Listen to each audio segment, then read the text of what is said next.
Bem, bom dia, boa tarde a todas, todos. É um grande prazer estar hoje aqui na sessão científica, recebendo nosso confrade acadêmico Lich Liu, que vai nos falar sobre criatividade, genialidade e bipolaridade de Vincent van Gogh. O professor Lich Liu é professor da faculdade, professor titular de psiquiatria da Faculdade de Ciências Médicas da UERJ, é também professor do programa de pós-graduação PROPSAM, programa de pós-graduação em psiquiatria e saúde mental do Instituto de Psiquiatria, é doutor em psiquiatria, então, e é um escritor, também membro da Academia de Médicos e Escritores, não é isso? E é um escritor prolífico, né? Tem vários livros publicados, inclusive um deles está aqui, um exemplar que será sorteado entre os presentes, né? Ao final. Fogo e Cinzas, as incríveis histórias bipolares famosas. Foi muito bom, já tenho aqui na noite de autógrafo. E lembrando que um desses livros dele, o Manual de Psicopatologia, é um verdadeiro best-seller médico, né? Já está na 7ª edição, acabou de sair do forno a 7ª edição, um livro que vende igual bombom, né? Na Páscoa. Então vamos lá, passo a palavra ao nosso palestrante, em seguida teremos o debate com os debatedores que eu vou apresentar oportunamente. Bom dia, meu pastor de meio-dia. Em primeiro lugar, agradecer o convite do meu confrade e amigo, o professor Bruno Neto dos Reis, e a academia pela oportunidade. Então, vamos falar um pouquinho de Van Gogh, sobre transtorno bipolar.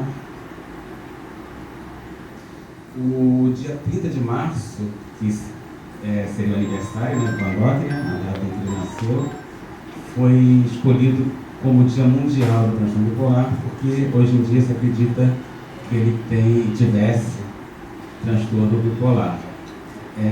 Como a maioria dos presentes não é psiquiatra, falo muito rapidamente sobre o transtorno bipolar, porque quem não faz psiquiatria não sabe nada de psiquiatria, né? Os que fazem psiquiatria já não sabem muito, os que não fazem, menos ainda. Então, bipolar não é como as pessoas pensam, de manhã está de um jeito, de tarde está de outro, isso aí é o borderline, muda de um outro outro. Não, mesmo transtorno bipolar, o humor talvez não seja o elemento mais importante, mais central. O que parece ser mais importante é a vivência subjetiva de energia e atividade motora. Na mania, muita energia e agitação, muito falar rápido, fica otimista, desinibido, e o humor pode estar eufórico ou irritado ou oscilando muito. Na depressão, baixa de energia e alentecimento psicomotor. A pessoa fica lenta, sem ânimo, não está fazendo nada, triste. Nos casos mais graves não tem nem tristeza, indiferença, fala pouco, se isola. E o episódio de mania e de depressão dura meses, então não muda de um dia para o outro, ou dentro do mesmo dia. Só muito raramente nos casos muito complicados. Além do que é comum no transtorno bipolar, é típico haver períodos de eutimia, ou seja, o indivíduo está normal, não está nem em mania, não tem depressão, pode ficar meses e até anos normal. Também diferente do borderline. Um tema interessante de estudos e pesquisa é a relação entre transtorno bipolar e criatividade. Como uma aluna minha de mestrado, que já defendeu, a Tiara Nascimento da Cruz, a gente fez uma revisão sistemática sobre a criatividade no transtorno bipolar. E por que existe o interesse nesse tema? Em primeiro lugar, em função de biografias. Na história, principalmente de grandes artistas já falecidos, mas que foram consagrados, a gente estudando as vidas dessas pessoas, são facilmente identificados episódios de depressão, muitas vezes também de mania ou hipomania, mania leve, muitos casos de suicídio. Então, estudando as vidas dessas pessoas, se conclui que muitas delas provavelmente sofriam de transtorno bipolar, tendo sido diagnosticadas ou não em vida. E estudos com pessoas vivas, artistas vivos, quando eles são comparados com pessoas com profissões não criativas, se vê que esses artistas vivos têm maiores taxas de criatividade. Uma coisa que eu descobri há poucos anos, existem escalas de pesquisa que medem criatividade, então essa comparação entre artistas vivos e pessoas com profissões não criativas, os artistas vivos se mostram com, claro, mais índice de criatividade, mas também, mais frequentemente, história de doença mental, especialmente transtorno bipolar, transtorno depressivo maior, história de suicídio, história de transtornos psicóticos. Então, se imaginasse, os bipolares são mais criativos do que as pessoas sem doença mental ou com outros transtornos mentais, nos estudos em que houve essa comparação, não se encontrou isso. Os indivíduos com transtorno bipolar não se mostraram mais criativos usando as escalas de criatividade do que pessoas normais ou pessoas com um outro transtorno mental. As pessoas que se mostram mais criativas do que pessoas normais e pessoas com um outro transtorno mental que não um transtorno bipolar são pessoas que teriam o que eles chamam de transtorno bipolar atenuado, que é ciclotimia, que é uma coisa que lembra muito o transtorno da personalidade, a energia e o humor sobe e desce continuamente, mas é uma coisa que tem claramente ligação com o transtorno bipolar, com a história familiar, resposta elite, etc. E pessoas que apresentam só hipomania, nunca tiveram um quadro de mania grave. Além delas, familiares de pessoas com transtorno bipolar. Esses sim se mostram mais criativos do que pessoas sem transtorno mental e pessoas com um outro transtorno mental que não transtorno bipolar. O que a gente observa na prática com nossos pacientes com transtorno bipolar é que quando eles estão em depressão, eles não produzem nada. Não são criativos, não são menos inteligentes, menos ativos, em casos mais graves nem saem da cama.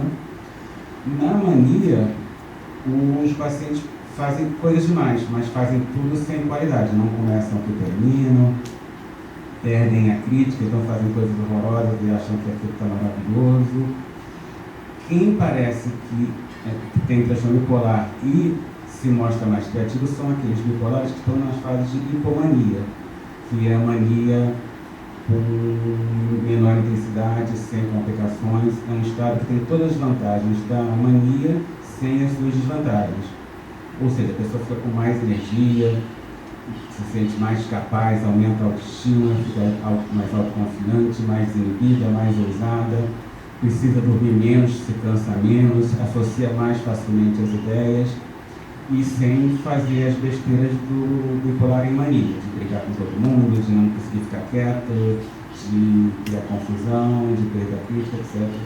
Portanto, como eu falei na hipomania, todas as vantagens da mania sem as desvantagens da mania. Mas não tem muitos estudos que, aliás, não tem nenhum estudo que se avaliou a capacidade criativa em que houvesse um subgrupo de pacientes com hipomania. Os estudos que existem, os pacientes estavam em mania, em depressão e otímicos, mas hipomania não tem. É uma coisa mais de observação clínica, né, do nosso dia a dia na psiquiatria. E a gente pode concluir nessa revisão que a maior parte das pessoas que são criativas, que são artistas, não tem transtorno bipolar. E a maior parte dos indivíduos com transtorno bipolar não são artistas, não são pessoas criativas. Porque a doença, o transtorno bipolar, mesmo as formas atenuadas, ou ter histórico na família, não dá talento a ninguém. O que parece acontecer é que se a pessoa tem talento, se a pessoa é criativa, e não se sabe por que algumas pessoas são talentosas e outras não, por que algumas pessoas são criativas e outras não, mas se a pessoa já é criativa e era talentosa e sofre de transtorno bipolar, ela vai ficar muito mais produtiva nos períodos em que está em hipomania, não nos períodos que ela está com mania de moderada a grave, não nos períodos que ela está em depressão e nem nos períodos que ela está normal, tímido. Na hipomania, se ela tem talento, ela produz mais e melhor. Então é como se a doença nas fases de hipomania fosse um combustível que alimenta, facilita a produção, que aumenta a criatividade. Aí, já fazendo propaganda do livro, vai ser sorteado, né? Com a minha mesma aluna de mestrado, a Tiara Cruz. A gente publicou há 2 anos e pouco esse livro Fogo e Cinzas, as incríveis histórias de litorais famosos, em que a gente avalia 17 pessoas, a maioria das mortas, mas algumas ainda vivas, que tiveram ou têm transtorno bipolar. Não por acaso, 11 das 17 eram ou são artistas. E Van Gogh é um dos personagens, é um capítulo do livro. Começando a falar sobre ele, meu pintor favorito, que começou a pintar muito tarde. A carreira dele começou com 29 anos de idade, como pintor. E morre muito cedo, com 37. Então ele foi pintor mais ou menos por apenas 8 anos. E nesses 8 anos, mais de 800 telas, mais de 800 pinturas, fora os desenhos. Sendo que metade disso, mais de 400 telas, nos últimos 2 anos de vida. Aí tem as características típicas do Van Gogh, os traços bem grossos, traços assim, violentos. Tem até uma história interessante, que quando estava em Arles, Arles é um lugar no sul da França onde muitos pintores iam, talvez ainda não vão, pintar porque a luz é muito favorável, os pintores gostam de pintar lá. Aí tinha um morador de Arles que conheceu o Van Gogh e aí comentou assim, aqui já havia muitos artistas. E eu via esses artistas pintando, parecia assim um homem acariciando uma mulher. Van Gogh era diferente, parecia um homem estuprando uma mulher. Traços violentos, e Van Gogh pintava muito rápido. Então ele é considerado um pós-impressionista, pintou muitas paisagens, mas também muitos autorretratos, naturezas mortas, retratos de outras pessoas. Muita preferência pelo amarelo, que ele dizia que representava o sol, a vida, Deus. Van Gogh, depois de sua morte, teve pelo menos 5 quadros vendidos por mais de 50 milhões de dólares. Mas isso porque eram propriedades particulares. Assim, por exemplo, museus, quanto deve custar a Noite Estrelada ou Girassóis, versão que está no Museu Van Gogh em Amsterdã, nunca foram comercializados, então não se tem ideia de quanto custariam hoje em dia. No entanto, em vida, ele vendeu uma única tela, que foi essa aqui, não sei o que, Escarnado, eu sempre me esqueço do nome da tela. Escarnado, sendo vermelho, né? Então, ele deu esse rótulo de gênio incompreendido. E também de artista torturado, porque ele cortou um acesso de, não sei exatamente de quê, provavelmente de raiva, ele cortou um pedaço da orelha esquerda. Esse autorretrato é à direita, só que ele se pintava diante do espelho. Então, na verdade, ele era destro, ele cortou um pedaço da orelha esquerda. E, além disso, eu já um pouco contestado isso, mas é uma probabilidade que ele tenha realmente cometido o suicídio. Mas só foi reconhecido a sua genialidade após a morte. Ele teve só uma crítica positiva, acho que semanas antes de morrer, poucos meses antes de morrer, no jornal. Ele ia começar, certamente, a ter sucesso, mas morreu muito prematuramente. O reconhecimento dele se deu após a morte, muito graças à cunhada dele, né? A Johanna Van Gogh, esposa do Theo, e na verdade, na época já viúva do Theo morreu logo depois do Vincent. Ela herdou centenas de telas do Van Gogh não vendidas e começou a comercializar, não sei, talvez, segundo dizem, não só para... ficou numa situação financeira muito difícil, mas para ganhar dinheiro, mas também para divulgar a obra do cunhado e ainda organizou exposições. Além disso, ela publicou um livro reunindo as cartas entre os 2 irmãos, Theo e Vincent. Era uma coisa muito comum na família, não tinha WhatsApp, não tinha mensagem de SMS, as pessoas se comunicavam muito por cartas, na família Van Gogh especialmente. e o Vincent van Gogh mais especialmente ainda. Então, eram várias cartas que ele escrevia por dia, especialmente para o Theo, e isso ajudou muito a popularizar o Van Gogh e a publicação dessas cartas sob a forma de livro. E é muito interessante o que o Van Gogh escreve, porque ele descreve o que ele estava pintando, o que ele pensava em pintar, o que ele pensava sobre o que tinha pintado, e falava muito também dos próprios sintomas, né? Além de pedir dinheiro direto para o irmão Theo, que era quem o financiava, né? Financiava a moradia dele, financiava tela, tinta, comida, e o Van Gogh usava muito boa parte de dinheiro com bebida e prostitutas, né? Aqui a Johanna. Também que levou à popularização do Van Gogh, o cinema. Em 1957, o xará dele, né, Vicente Minelli, dirigiu um filme com o Kirk Douglas, que era um galã, né, pai do Michael Douglas. O Kirk Douglas faz o papel de Van Gogh nesse filme, que foi um filme muito popular, Sede de Viver no Brasil. E também de grande importância para a popularização do Van Gogh é a criação do Museu Van Gogh, que foi uma ideia do sobrinho dele, filho do Theo e da Johanna. Esse sobrinho também era afilhado do Vincent, e xará do Vincent, também se chamava Vincent. Ele que idealizou a criação do Museu Van Gogh em Amsterdã, que foi inaugurado em 1973. Falando um pouquinho, esse é o centro, né, da apresentação Casa Clínica dele. Ele nasceu em Lutzunder. Está escrito Holanda, mas na verdade o nome do país é Países Baixos, né? Holanda é uma região principal, mas é só uma região dos Países Baixos. 30 de março de 1853. Ele aqui novinho, ainda criança, adolescente, né? Na infância ele já não era muito normal, a família não aguentava o Van Gogh. Ele é muito desobediente, irritado, briguento, teimoso, manhoso. E antes de adoecer também, adolescente, adulto jovem, uma personalidade muito irritável, sempre brincando com as pessoas, por questões banais, assim, arte, eu gosto disso, ele não gostava, ficava com raiva da pessoa, brigava. Aí depois ele mudava de ideia, mas continuava brigando, e sempre muito estranho, isolado, calado, mas brigando, arrogante, desconfiado, mas principalmente a irritabilidade.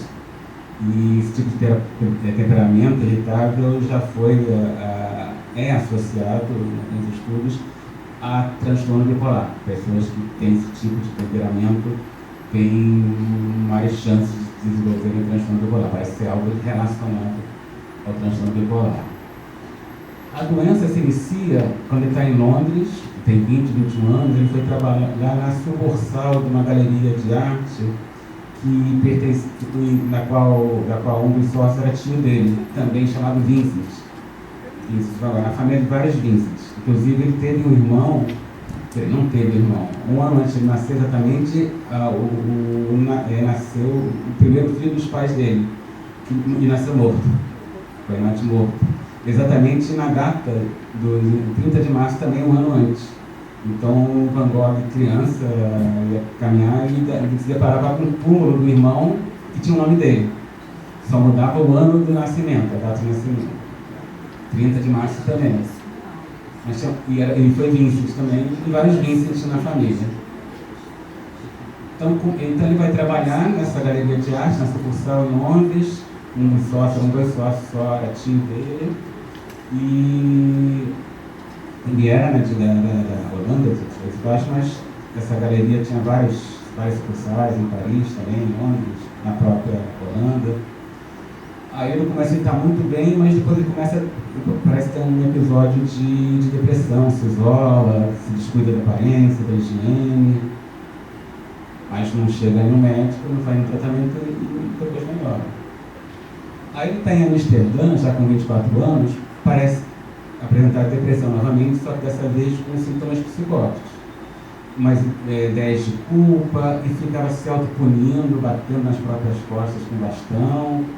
Aí ele passava a noite deitado no chão frio, sem casaco, isso no inverno europeu, sem cobertor.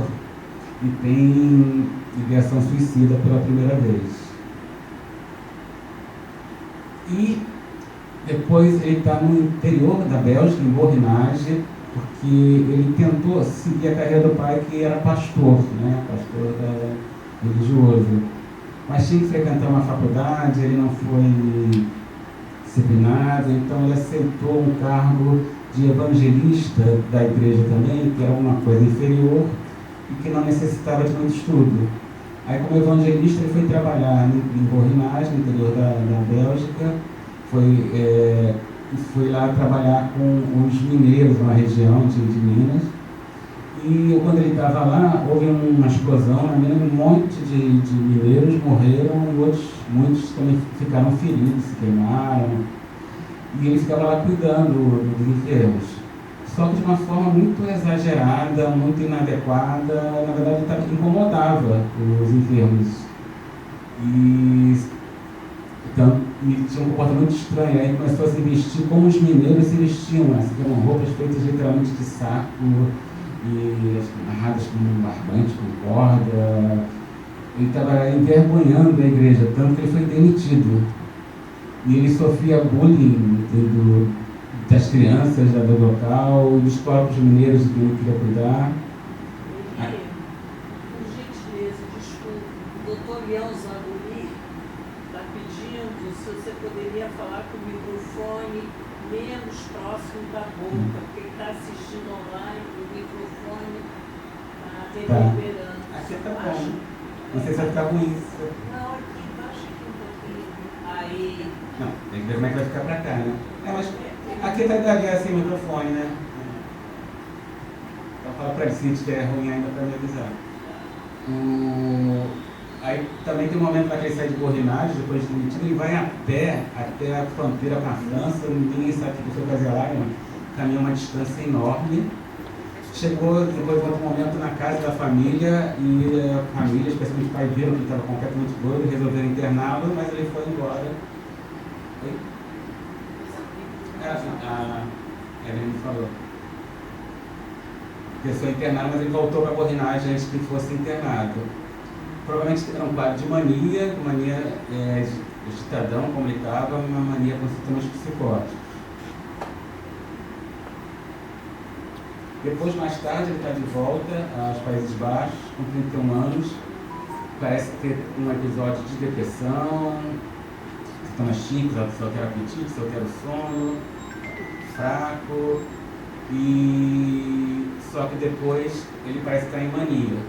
Aí ele tinha uma coisa, aí já com 31, 32 anos, ele se identificava com as pessoas humildes, mas em excesso. Aí ele queria se vestir, matar as pessoas humildes, queria comer coisas mais simples, a ponto de achar que passar manteiga no pão é um luxo. Tinha que comer pão puro, seco, e ele tem inclusive um emagrecimento intenso, né, nessa época. E entre 1836 e 1888 ele vai a Paris morar com o irmão Theo.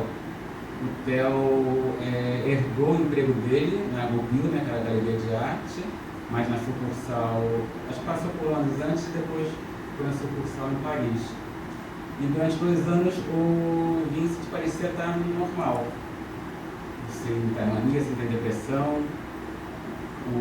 Na época o Theo apresentou aos novos pintores, os pós-impressionistas, do Louis-Lautrec, vários deles ficaram amigos do Van Gogh, um pintou o outro, passou 2 anos bem naquela época.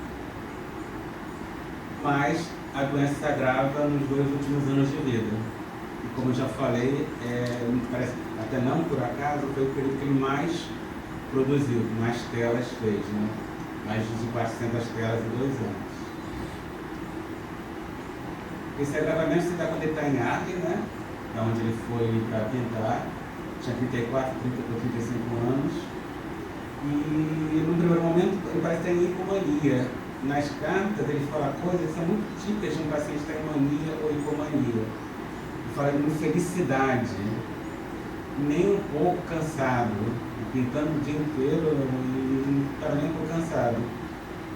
ideias para o trabalho em abundância, uma locomotiva de pintar, né? Pintando, não se cansava, dormindo pouco, sentindo-se muitíssimo bem. Né? Quando passei com o transtorno bipolar, responde a minha pergunta: como você está? E a pessoa diz: estou ótimo, eu fico preocupado. Carregado de eletricidade, também nem típico, bipolar, em mania, fala assim: é como se eu estivesse ligado na tomada 220, cinto elétrico. Ele, na época, ele está na Casa Amarela, né? Onde o irmão alugou um quarto para ele, um quarto na casa inteira. Ele dormia lá e pintava lá.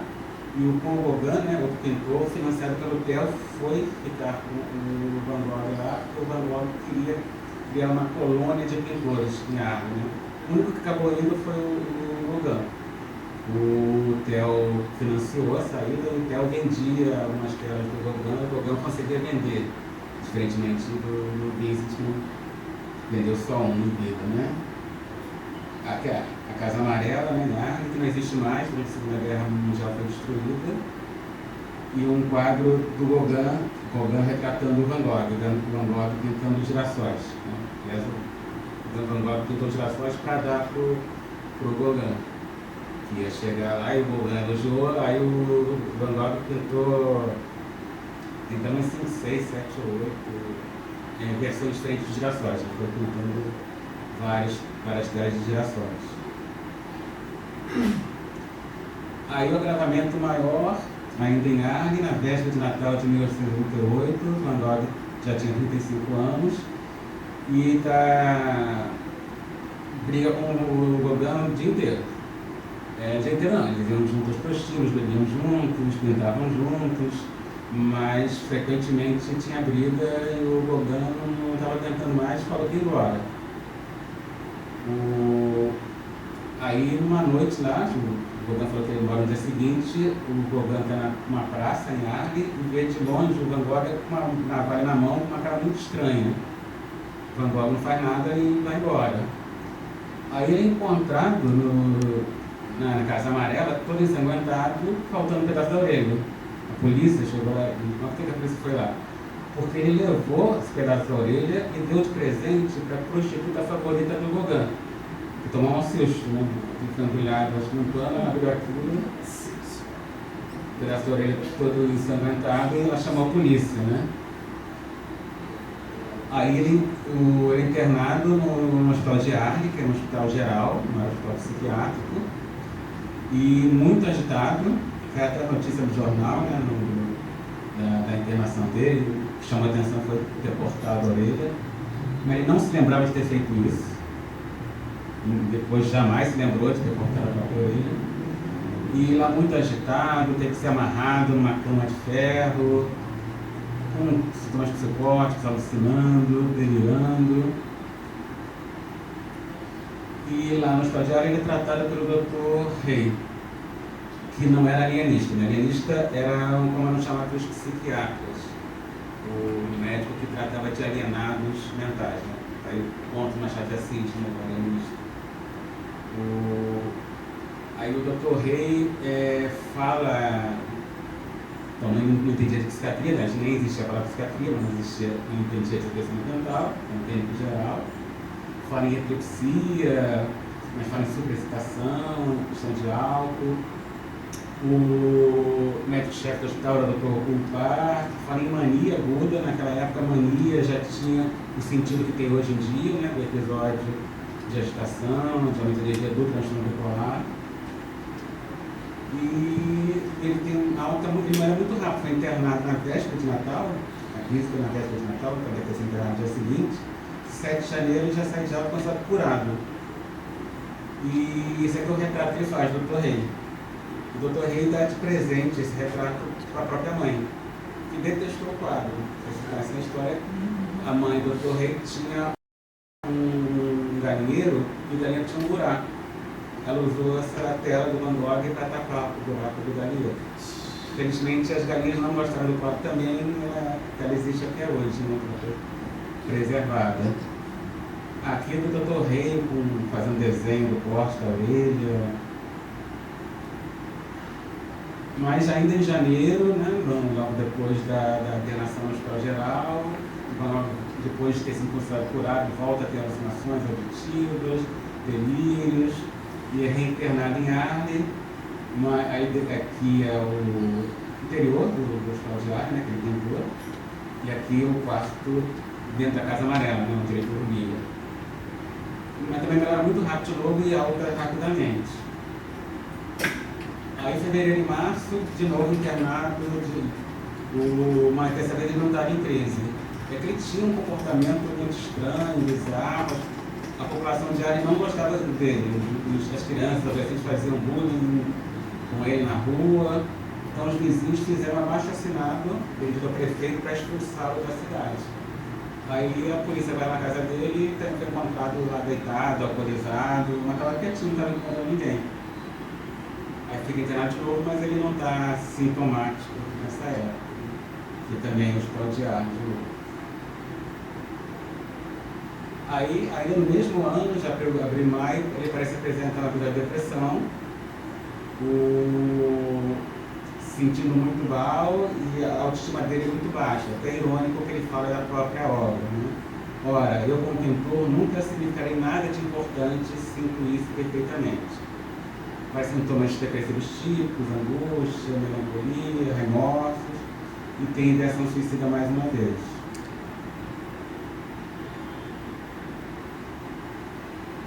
Aí ele deprimido, ele mesmo quer se internar. E ele vai para um lugar que na verdade não é um hospital psiquiátrico, é meio que hoje em dia se chamaria de um spa, um local de repouso, onde havia até doentes mentais, mas outras pessoas que iam lá para repousar, idosos. Isso já não mais em Arley, em Saint-Rémy, ele fica um ano no asilo de São Paulo. Fica um ano porque ele mesmo quer ir embora, fica inseguro para voltar à vida real.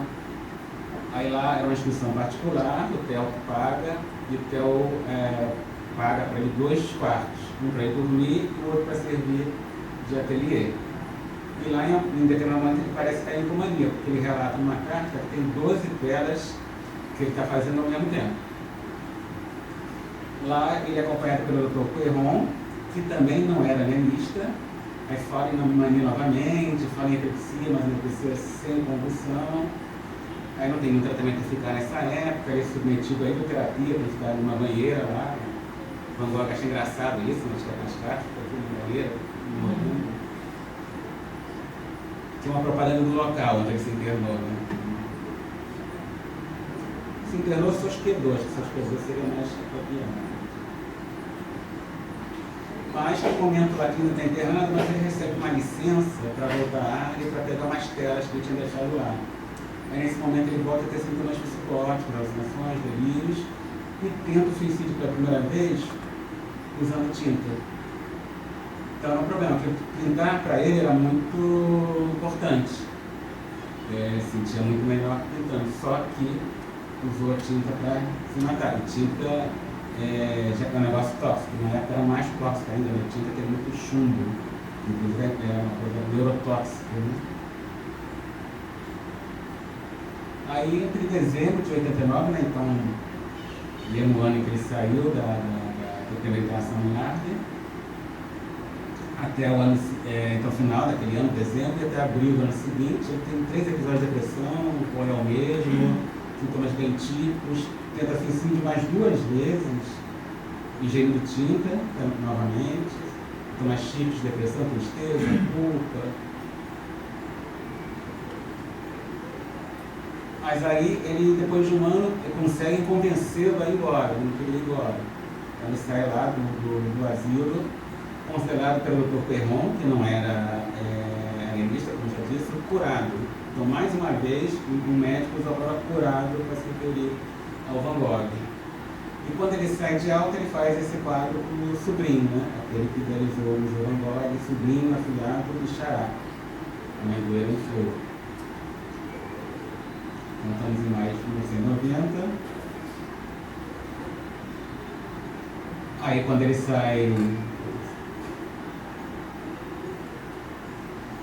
sai de alta, aí não volta para a área, ele vai para o norte, a fica no sul da França, ele vai para o norte e vai para Auvers, que aí é o norte da França, onde ele passa os últimos dias de vida.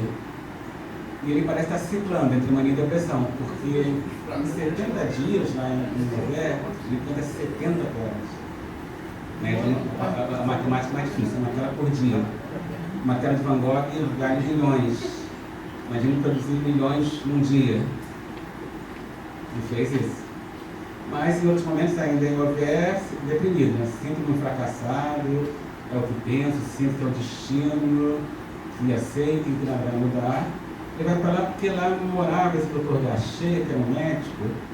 Ele não foi médico do Van Gogh, ele até foi pintado pelo Van Gogh, né? Tem 2 versões do telas antigo do doutor Gachet.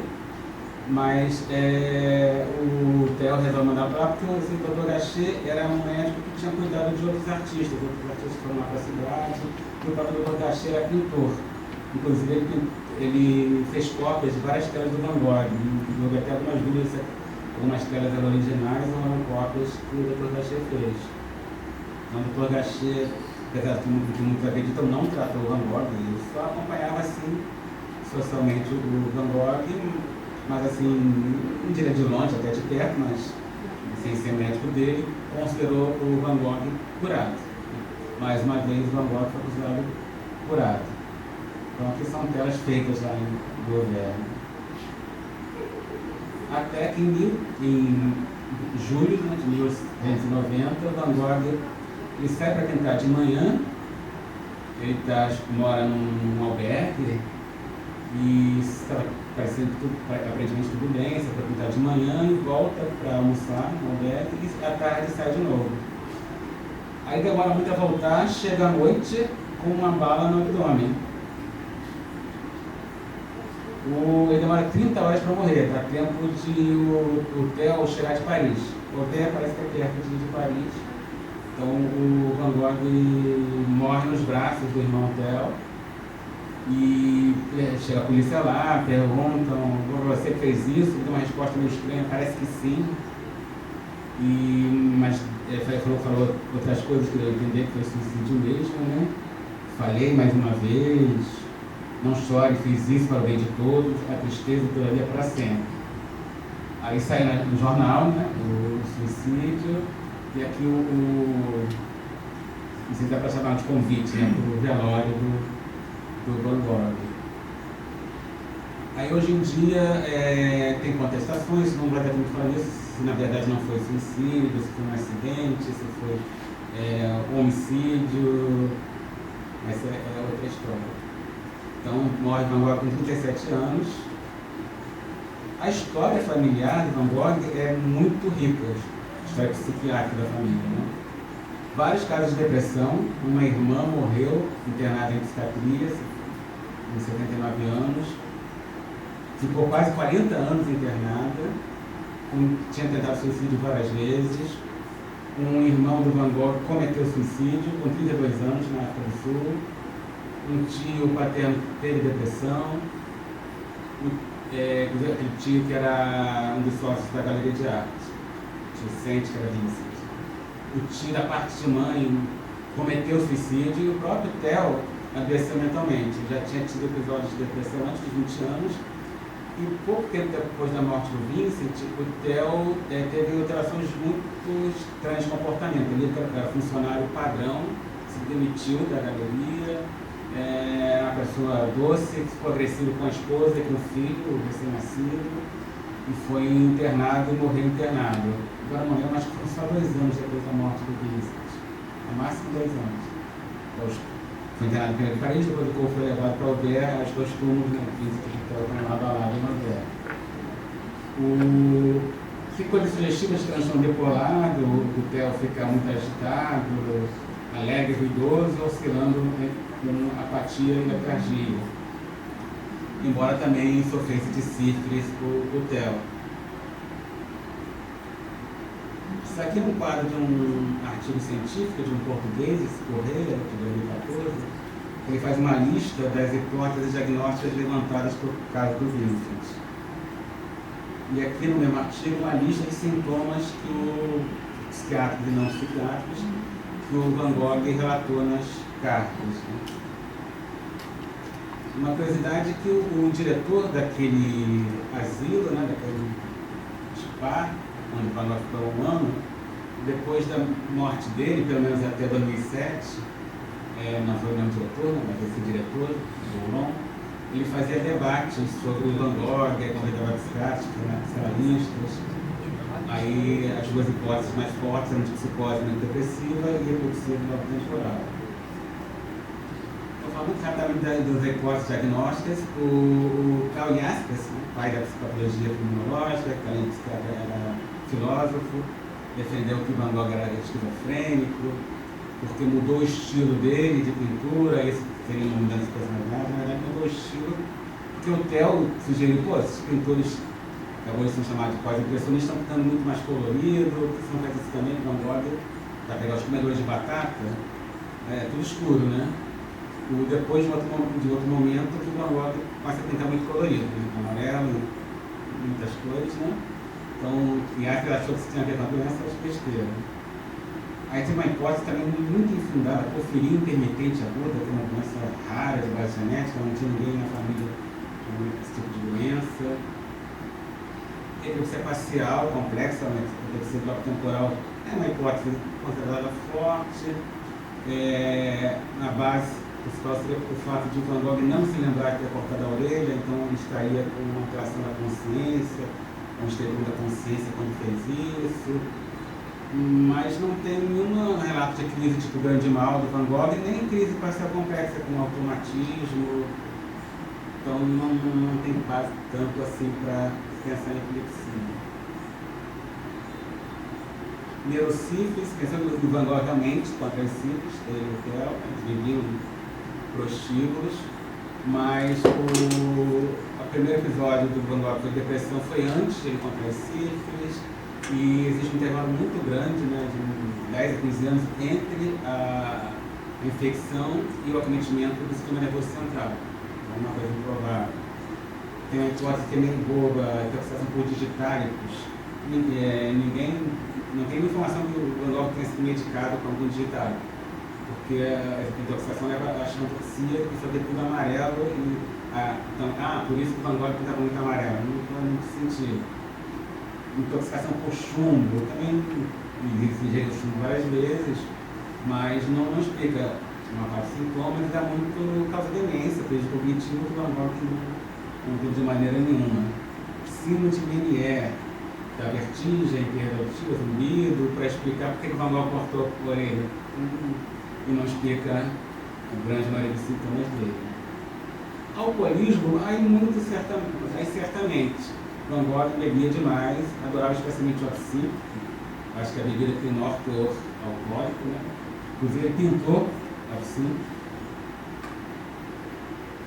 E numa carta para o British Medical Journal, de 1992, a Kay Jameson com o marido defenderam que ela tinha, o que não é exatamente a mesma coisa, mas é uma coisa precursora do transtorno bipolar, a doença psicose depressiva. A Kay Jameson é um personagem vivo ainda, muito curiosa. Ela é uma psicóloga que tem transtorno bipolar, o primeiro capítulo do nosso livro. E ela é coautora do principal livro sobre transtorno bipolar do mundo, de todos os tempos. Ela tem um livro biográfico chamado Uma Mente Inquieta, que ela conta a história da própria doença, transtorno bipolar grave, com tentativa de suicídio, com sintomas psicóticos. Ela é uma grande defensora de psicoterapia e do lítio, e ela pesquisa e tem muito interesse na área da relação de criatividade com transtorno bipolar. Já publicou um livro sobre isso. Aí ela defende que o Van Gogh, que a gente chama como psiquiatria, ele fala PMD, né? Psicose depressiva. Os episódios maníacos, depressivos múltiplos, o curso episódico, né? Não é uma coisa contínua, voltar ao normal entre as crises, que é muito típico do que a gente chama hoje em dia de transtorno bipolar. Abuso de álcool bipolar é muito comum, abuso de substâncias, não só álcool, substâncias psicoativas.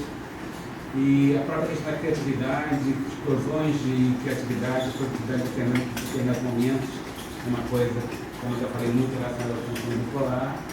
A creatinite poderia ter também epilepsia. Um outro argumento para o transtorno bipolar é a história familiar do Van Gogh. Aqui essa é meramente uma carta do no periódico. Uma curiosidade é que existe um restaurante nas Filipinas que se chama Van Gogh is Bipolar. Aí aqui são as regras de como funciona. O Van Gogh nunca foi tratado adequadamente, né? Não existia, morreu ainda no século retrasado, né? Não existia nenhum tratamento eficaz em psiquiatria, não só para transtorno bipolar. O lítio já existe desde minutos após o Big Bang, né? O terceiro elemento a surgir no universo. Mas só começou a ser usado em psiquiatria em 1949, né? Na segunda metade do século XX. Então a gente pode fazer uma brincadeira, uma especulação. Se o Van Gogh tivesse tomado lítio, porque tem estudos que mostram que bipolar usando lítio fica menos criativo. Pessoas normais não, as pessoas que usam lítio. E se o Van Gogh tivesse tomado lítio? E o lítio tem, comprovadamente, tem 2 meta-análises comprovando isso, de um efeito anti-suicídio. Diminui o risco de suicídio em pessoas que têm transtorno bipolar e transtorno depressivo maior. Então, se o Van Gogh tivesse tomado lítio, talvez não tivesse se matado, tivesse vivido muito mais, mas talvez produzisse muito menos, né? Então, a gente hoje em dia não teria tantas obras-primas para admirar. Então, para terminar, em setembro do ano passado, finalmente eu fui ao Museu Van Gogh, em Amsterdã, e eu sempre dizia, né, antes de morrer eu vou. Mas aí eu acho que uma forma assim, de adiar a morte, eu nunca ia. Eu sempre disse que a raciocínio está um pouco falho. Mas aí eu entrei para a academia, né? Quando eu entrei para a academia, eu virei imortal, aí fiquei segurado. Para o Museu Van Gogh. Então é um sonho, né? Igual, sei lá, criança numa padaria cheia de doces e um deleite. Obrigado.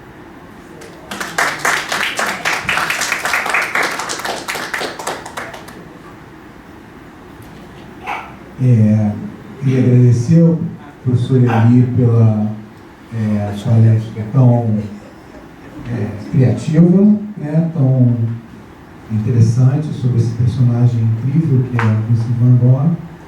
E que, então, queria convidar para o debate os acadêmicos, né, a acadêmica Kátia Beckler e o acadêmico Félix Singer.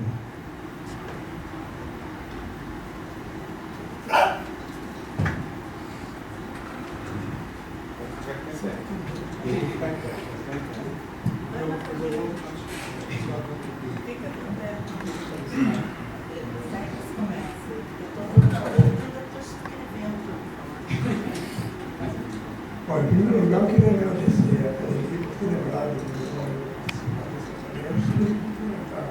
Eu sugeri.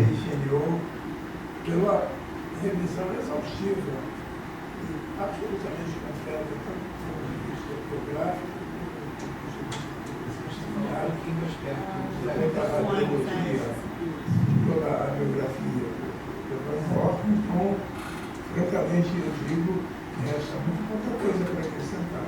Eu queria, no entanto, valorizar um dos aspectos que tocou na passagem, que é o seguinte: na fase inicial da vida dele, como bem foi concluído, aliás, pela frase, ele, quer dizer, não podemos esquecer onde que ele nasceu e em que clima que ele viveu. Nós estamos falando de uma Holanda protestante, de um protestantismo da linha mais próxima do rígido, um protestantismo severo, um protestantismo ascético, em que se falava de acordar cedo, trabalhar duro, vida frugal e ajudar o próximo. Isso ajuda um pouco, eu acho, naquela fase inicial da vida dele, em que ele vai naquela região mineira para trabalhar junto com os mineiros e tentar ajudá-los na medida do possível.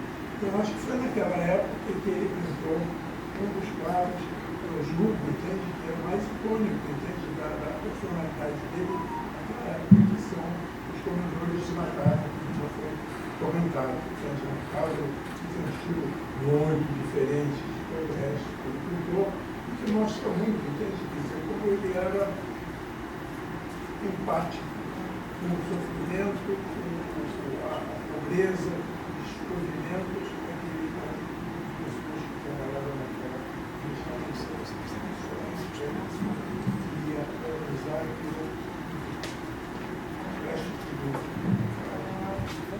coisa interessante, a imagem geral do quadro da história da arte é o seguinte. Outro aspecto interessante é o seguinte, é o nascimento do artista. É uma coisa curiosa, né? Porque se nós vamos ver dentro da história da arte, na Grécia clássica, em Roma clássica, os grandes artistas tinham nome. A gente sabe que aquelas estátuas, os escóbulos, eram de prefeito. Nós sabemos que a estátua de Atenas, lá na Acrópole, foi de Frígida, os nomes foram guardados para a história. Depois da queda do Império Romano, quando a Europa entrou em caos completo, o que acontece? A única estrutura que se manteve íntegra e que ajudou muito na reconstrução da Europa nos primeiros séculos foi a Igreja Católica, que era a única que manteve a estrutura de dioceses, padre, bispo, e tudo isso ajudou muito a ordenar aquele caos que se instalou na Europa. No entanto, a consequência disso na história da arte foi o seguinte: eles foram os maiores patrocinadores da Igreja Católica, o maior patrocinador de arte durante 1000 anos, desde os anos 500 até praticamente pelos 500. Então, tivemos uma profusão de anunciações, de citações, de atividades, de estudos demográficos, esse era o motivo preferido e único que era contratado. A última ceia chegou até as beiradas da Renascença. Foi só com a chegada da Renascença, com os primeiros pintores como Giotto, Mantegna, Masaccio, que se começou a se interessar pela personalidade, pela pessoa do artista. Começaram a ganhar nome, porque aqueles quadros todos que foram pintados durante a Idade Média não tinham autor. A gente vai nos museus e vê mestre pintor de Nuremberg, século XII, mestre pintor de Munique, século IV, mestre da escola de Florença, porque os artistas tinham, o motivo da pintura era sempre religioso, o autor não tinha presença nos meninos, entende? Então, toda a Renascença, de novo, com a valorização do homem, voltaram alguns daqueles princípios da arte, a mitologia voltou a entrar na temática, e a vida dos artistas também começou a ser valorizada, enxergada e dissecada, a ponto de nós podemos ter o privilégio hoje, o privilégio de assistir uma biografia tão meticulosa, tão cuidadosa e tão bem estudada. Então, quer dizer, havia na Holanda um precedente de Van Gogh, por um aspecto que eu queria valorizar ou chamar a atenção, é o seguinte, que é a coisa do autorretrato. O autorretrato, ele não foi original, aquele Rembrandt deixou também na sua obra dezenas de autorretratos, e se nós formos colocá-los em ordem cronológica, nós teremos quase que um prontuário da existência do Van Gogh, desde aqueles quadros iniciais, em que ele aparece com Sassi, ele jovem, ela também, com taças de champanhe, feliz e alegre da vida, até os últimos autorretratos, em que ele aparece velho, doente, endividado, arruinado, e tudo aquilo que estamos parecendo nos quadros dele. De uma certa forma, isso foi, vamos dizer assim, emulado por Van Gogh. Se nós alinhamos aquelas 30 e poucos quadros que ele deixou de autofotografia, muitas das quais Schindler já evidenciou, também é quase que um prontuário psiquiátrico, entende? Dele inicialmente sério, compenetrado, pintando diante do cavalete, até as fases mais afetadas, em que ele aparece chamado, com o cabelo raspado, com uma aparência séria, o olhar às vezes escaseado. Isso vamos falar daqueles autorretratos em que ele aparece com a orelha mutilada, aquela vantagem formando o rosto dele. É quase que um prontuário psiquiátrico que a gente vê pelos autorretratos, que eu achei um aspecto interessante da obra de Van Gogh. Quanto a dizer, ao quadro terminal, aquele quadro de campo dos corpos, é interessante a gente citar um crítico de arte inglês, John Virgil, que ele falou uma coisa, a gente vê aquele quadro do Van Gogh, chamar este é um quadro de campo de trigo com corpo. Outra coisa é a gente olhar aquele quadro e dizer, esse é um quadro que Van Gogh pintou imediatamente antes de dar um tiro para se suicidar. A visão que a gente tem de quadro é nitidamente bem diferente. Né? Por isso eu encerro a participação mais uma vez por sua homenagem à grande apresentação de Chico.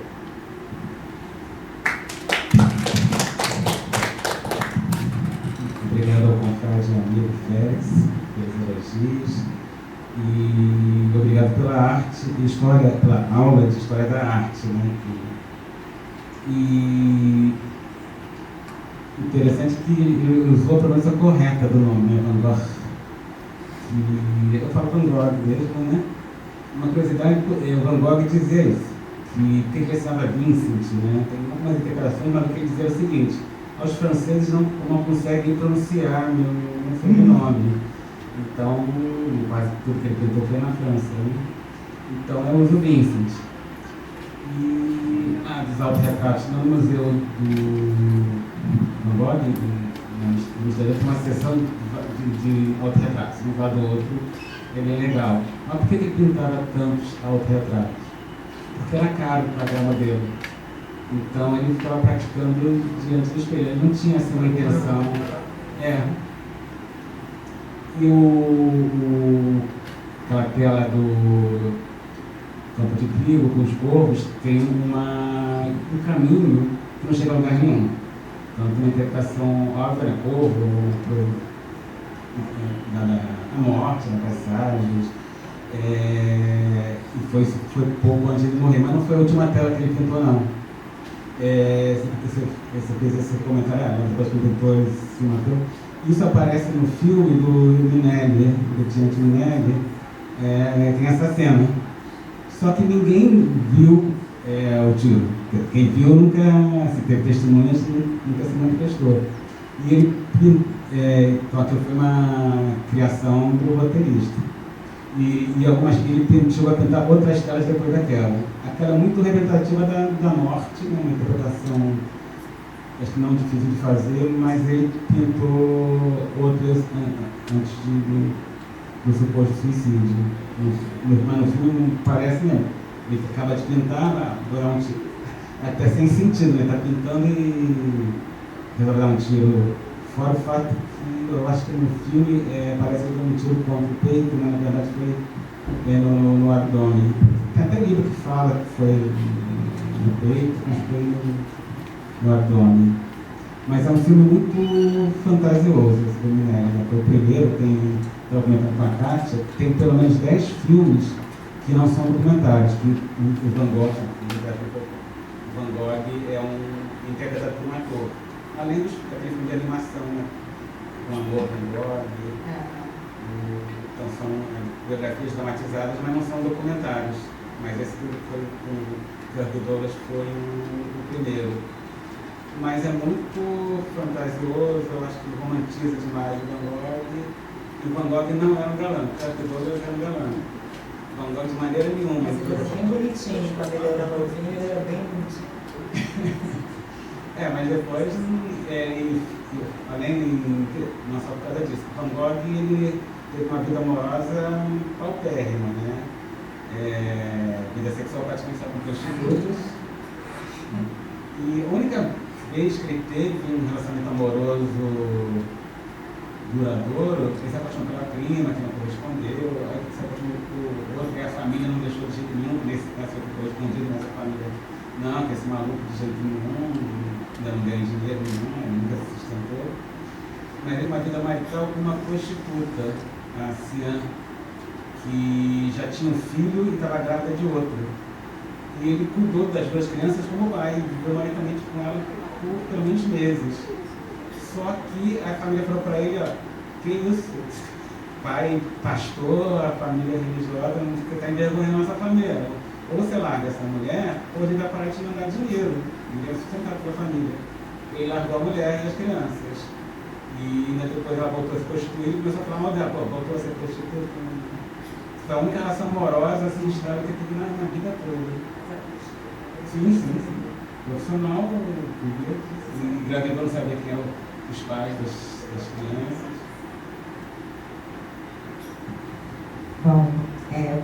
dia, né? Bom dia não, boa tarde a todos. Gostaria de agradecer o convite ao confrade acadêmico Bruno Reis para participar desse debate. Também gostaria de parabenizar, a gente combinou, mas é verdade, agora é legítimo. Queria parabenizar o acadêmico, confrade Feliz, meu, e amigo, muito amigo. Aliás, o professor Miguel Cholube fica muito feliz de ver nós dois aqui falando agora. Mas, enfim, é excelente a sua apresentação e não só, obviamente, todo mundo fica encantado, uma bela apresentação, como também parabéns por trabalhar, por se dedicar a um tema de interface, né? Porque eu acho que a medicina ela está na interface, a psiquiatria, então, como especialidade, não pode estar mais ainda na interface. Então, essa interface que você faz com a arte, com o cinema, né?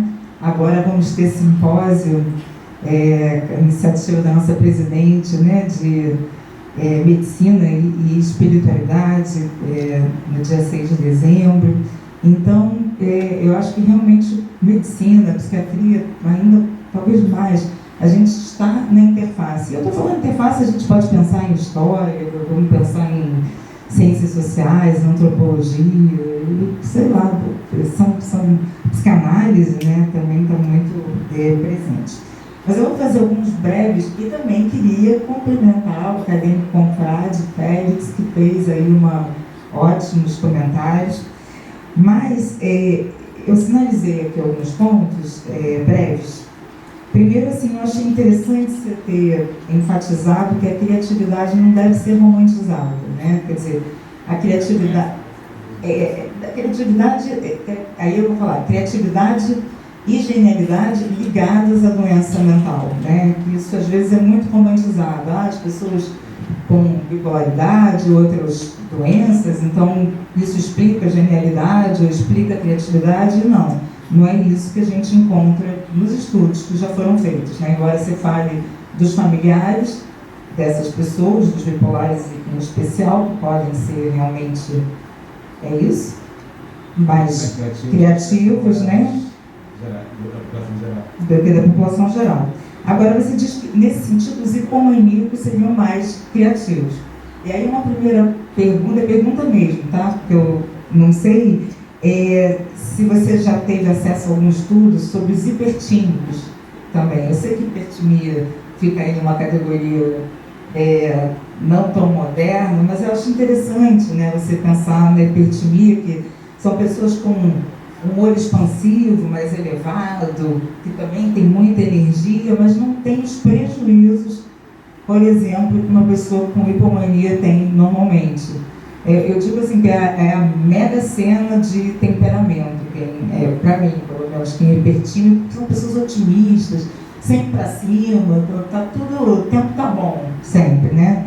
Então, eu queria te perguntar, você vai responder, a gente vai dizendo assim, acho bom. Mas não vou esquecer Então, vamos lá.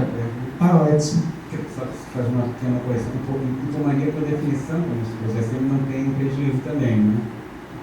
Só que a hipomania, ela é episódica, enquanto que a hipertimia, ela é como se fosse um transtorno da personalidade, só que não tem prejuízo também nenhum. Mas, respondendo a pergunta, não tem estudo, porque já não tem com hipomania, que é considerado algo patológico. E a hipertimia nem está nas classificações. É algo que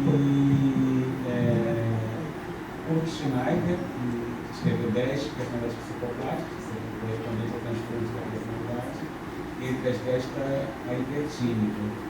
Mas ela não entrou, do 13 para cá, não entrou em lugar nenhum. Então não tem essa categoria nas classificações, porque essas pessoas também não chegam ao psiquiatra, porque a população em geral para procurar hipertímicos, né?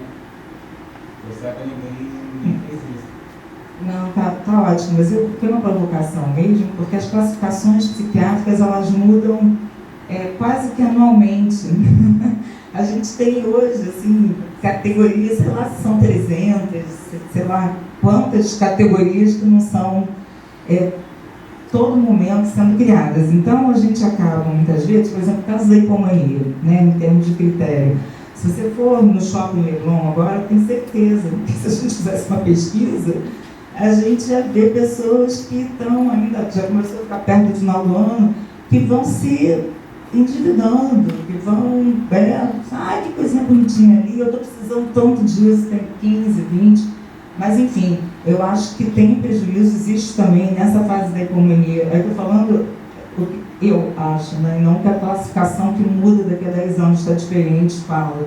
Estou me atrevendo, tá, gente? Porque nós estamos aqui em família e tudo, estamos aqui, não tem alunos exatamente, a gente está fazendo um debate.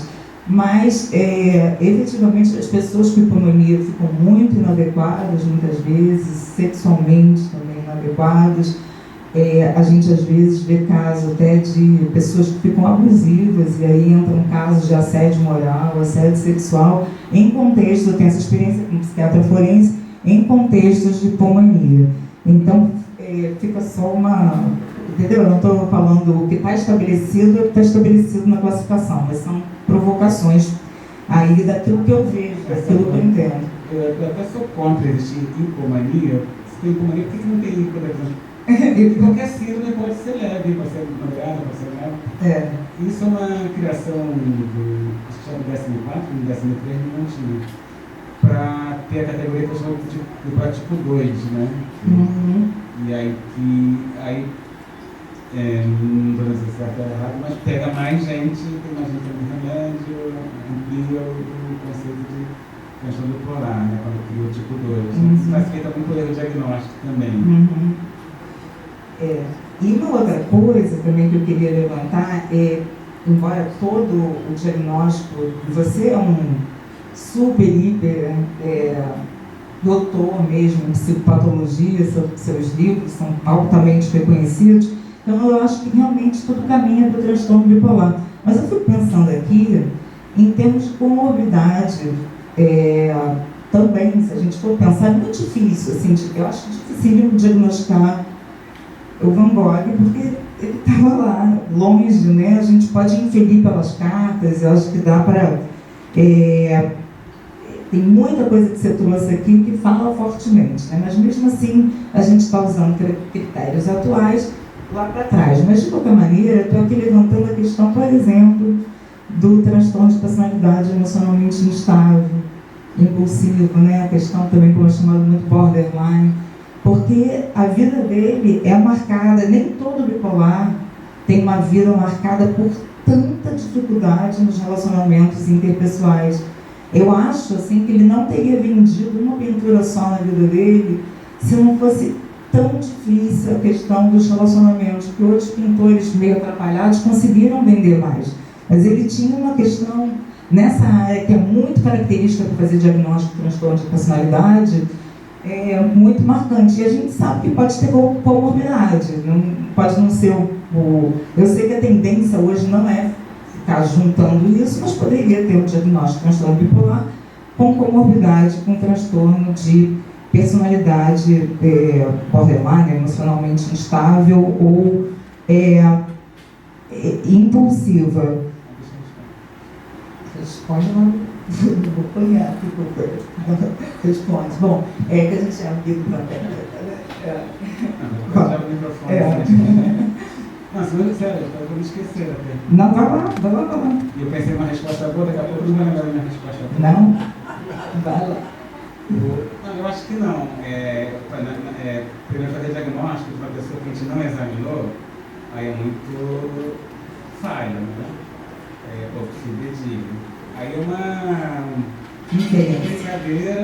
brincadeira, um exercício clínico, mas teórico, né? Nunca examinei o Van Gogh, não fomos contemporâneos, e então a gente se baseia só nas informações públicas, como todos os personagens do livro, né? Que essa sorteada acabou. Então ninguém pode ir embora se não sai sorteio.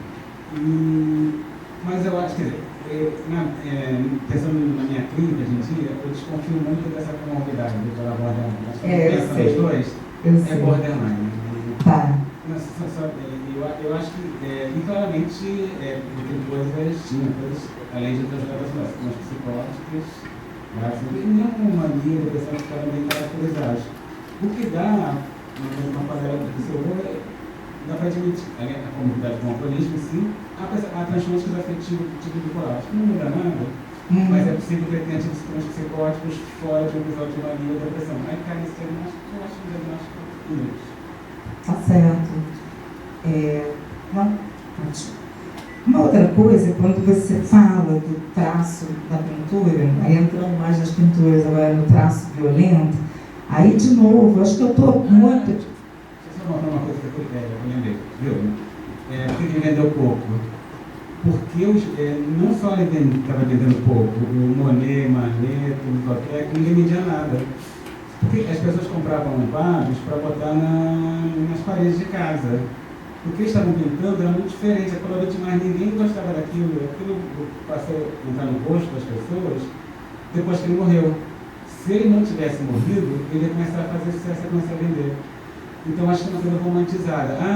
Ele foi injustiçado, ninguém compreendeu o talento dele. Mas as pessoas não compreenderam o talento de ninguém da geração dele, num primeiro momento. E segundo, todas elas fizeram sucesso. E o problema é que ele morreu antes disso.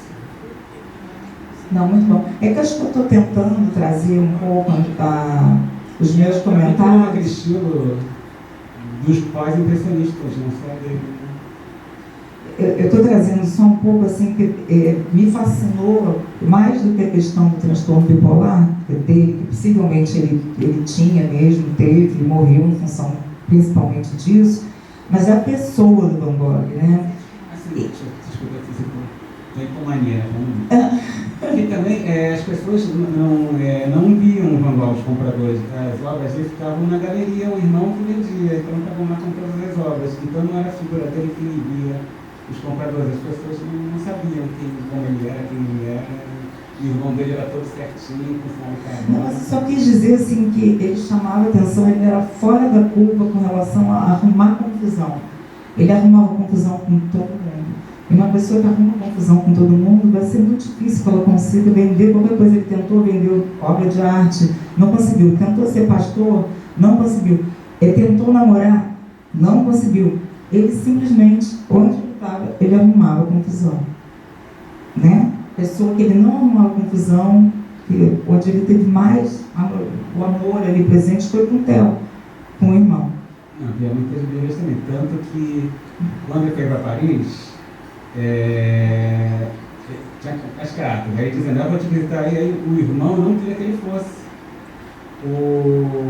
porque ele era muito encrenqueiro, então ele não respondia, até que um dia o Theo mandou um telegrama, cheguei, veio buscar. Aí eles começaram a se dar bem, porque eles estavam meio na infância, mas depois teve um hiato muito grande. O Theo não queria que ele fosse lá para Paris com ele. Os pais não queriam o Van Gogh em casa. O Van Gogh ficava pedindo dinheiro. Qual era a ameaça que ele fazia?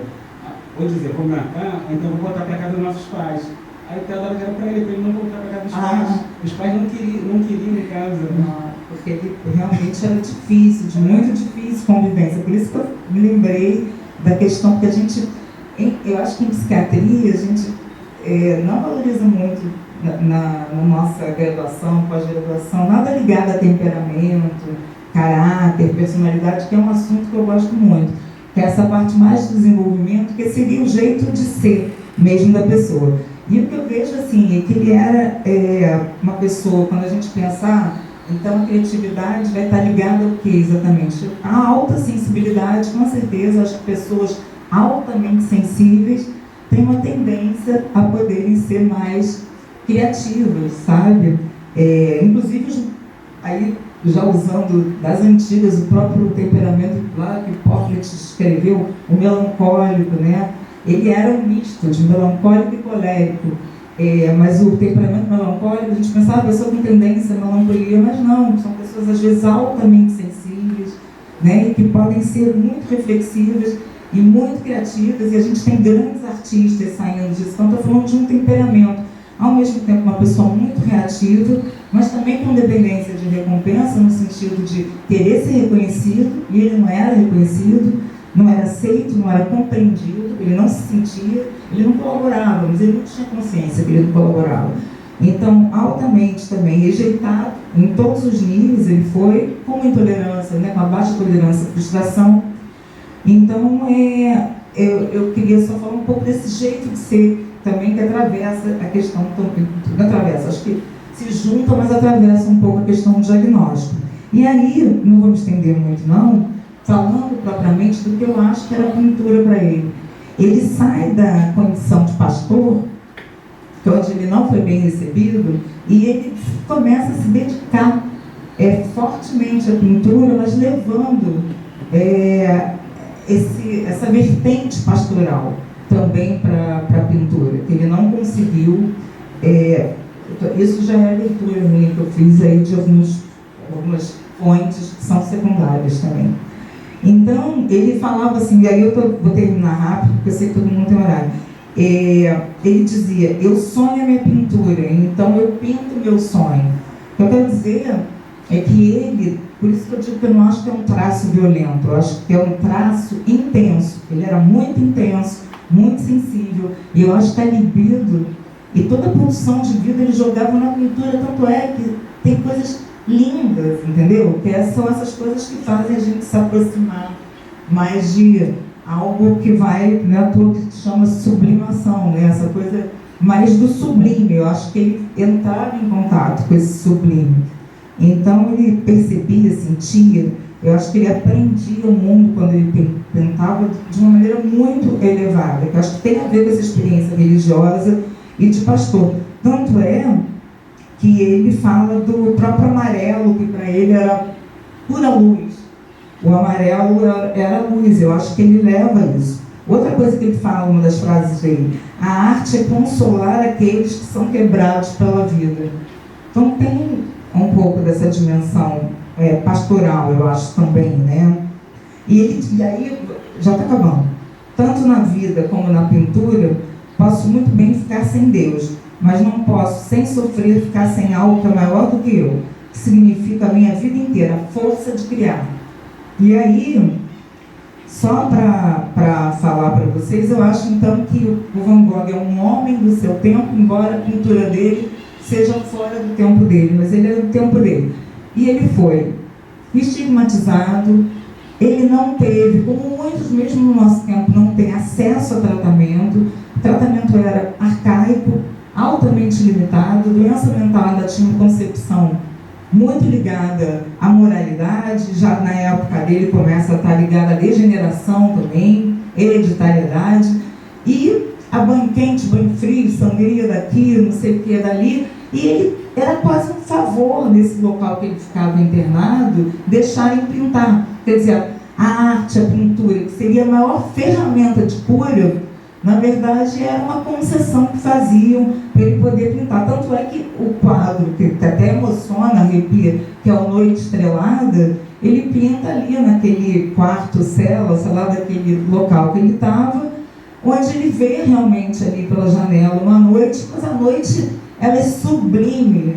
E tem gente que pesquisa isso até hoje, até gente, astrofísicos e caramba quatro, pesquisam isso. Então a gente não pode esquecer nunca esse contexto social, cultural da época, essa migração que estava tendo das pessoas ali do campo para as cidades também, todo esse momento de transição, de rebuliço, e como ele sofreu, né, estigma, que é uma coisa que a gente está aqui ainda lutando contra isso, a questão das instituições asilares, das condições deploráveis e também os tratamentos arcaicos desses... O que mais aqui?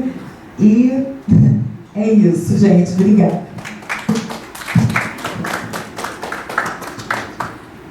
Bem, vou abrir para algumas perguntas da plateia. Antes, já tem uma pergunta aqui do acadêmico Leão Zaguri, que está nos acompanhando aqui online. E ele gostaria de perguntar ao conferencista se o rei Jorge III, na sua opinião, tinha porfiria ou distúrbio bipolar. Será que dá para responder essa pergunta? Ele também justifica a ausência dele, mas dizendo que está ocupando de casa essa belíssima conferência. Então, um abraço ao Leão, meu padrinho, né, aqui na academia, meu amigo. o George III da Inglaterra é capítulo do livro também, Fogo e Cinzas, claramente transtorno bipolar, e realmente fizeram essa hipótese também de pedofilia, abuso intermitente, que ele urinou como diferente de cor da urina. O filme, às vezes o filme não é bem fiel, mas tem um filme, As Loucuras do Rei George, no Brasil. Esse filme é até bem fiel ao relato histórico. No filme ele claramente está em mania, vida exacerbada, agitado. No filme inteiro que a gente estudou também para fazer o livro, nós somos bipolar, sem dúvida. Obrigado. Então, a acadêmica Evelyn. Rapidíssimo, eu concordo que muitos pintores e pessoas criativas e tudo mais aí, né, como você falou, né, a sua sensibilidade mental, comportamental, enfim, nem vou falar todo o estudo da doutora Anísia da Silveira. Aqui, não precisa ser o Van Gogh lá, naquele tempo, aqui mesmo, estudo. Além de que eu convivo com pessoas, pintores, cartunistas, criativos, e que também têm seus altos e baixos, sei lá, mentais, comportamentais, e que, desculpe, e fogem de psiquiatras, porque tentam classificá-los, né, num CID, como eles me falam, né? Quando eles estão, na verdade, se expressando a sua criatividade.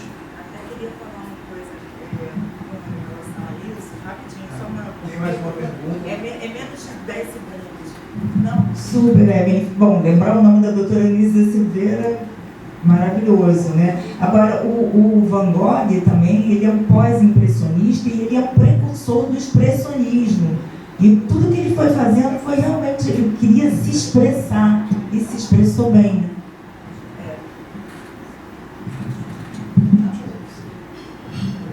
Eu não vou falar mais de caixa.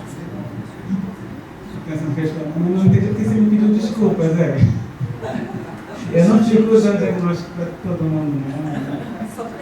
Mas o Van Gogh tinha, pode até explorar aqui na das palestras, mas não é de cara. E tem uma coisa, falou não, né? Eu conheci duas coisas. Eu conheci a Anísia Silveira, do filho dela, né? Mas ela já tinha mais de 90 anos, ela foi lá na UERJ fazer uma palestra. Uma conheci o Lenny Lopes também. Todo mundo que eu conheci morreu depois, né? O Lenny Lopes morreu naquele ano, no ano seguinte, pois é. Mas tem uma coisa assim, não é politicamente correto para falar. Essa ideia da que a arte cura, o pior fase da doença de Van Gogh foi a fase que ele mais pintou. Então não ajudou o Van Gogh. Então, claro que a pessoa, o talento que ele tinha, fazer o que ele gostava, era importante. Mas ele não estava em condições precárias, pelo contrário, ele estava lá no spa, ele nunca sofreu aquela coisa asilar, da psiquiatria, antigamente. Não, ele tentava, não era com gentileza, não, o irmão pagava. Pagou 2 partes para ele, então deixa o irmão pintar, e ele ficava mais tranquilo pintando, mas não que tivesse uma coisa curativa. Pelo contrário, foi lá que ele ficou mais doente. Mas aí, em relação a isso, aí fica realmente isso dá novos debates, porque eu acho assim que ele pode não ter se matado antes, porque tinha arte, senão ele tinha se matado antes. E tem uma questão que são múltiplas variáveis, nada é isso, puro aquilo, né? Então tem muitas variáveis. Ele morreu de solidão também, de abandono. Gente, suporte social, rede de suporte, vai além de família biológica, né? A gente vive num mundo onde, para a gente poder manter a saúde também, a gente precisa, né? A gente está falando de arte, de espiritualidade, mas também de rede de suporte, que é o que a gente precisa fazer parte de rede de suporte e ter a nossa rede de suporte. E ele não tinha rede de suporte, e era difícil com a doença toda dele, e com esses fatores todos estressantes, ele de repente continua vivo.